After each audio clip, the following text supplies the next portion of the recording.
একা বাড়িতে ঘুমিয়েছিলেন অবসরপ্রাপ্ত কলেজ শিক্ষক দিলীপ কুমার রায়। শুক্রবার সকালে খাটের নিচে পাওয়া গেল তার রক্তাক্ত মরদেহ।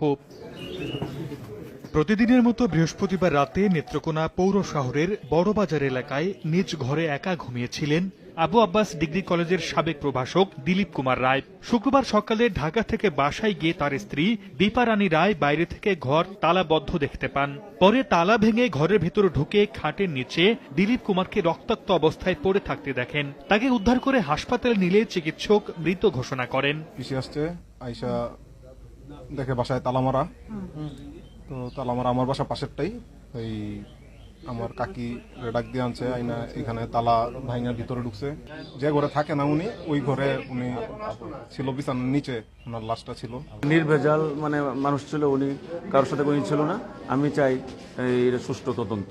কি ধরনের ইনজুরি এটা আপাতত অটোপসি করলে বোঝা যাবে। তো এই জন্য আমরা পুলিশ প্রশাসনের সহযোগিতা চেয়েছি। রাতে কেউ দিলীপ কুমার রায়কে মেরে খাটের নিচে ফেলে রেখেছে বলে ধারণা পুলিশের। তদন্ত করে হত্যাকাণ্ডে জড়িতদের দ্রুত আইনের আওতায় আনার আশ্বাস তাদের। এই ঘটনায় তদন্ত শুরু করেছি। আমরা এই ঘটনার সাথে যারাই জড়িত থাকুক তাদেরকে দ্রুত আইনের আওতায়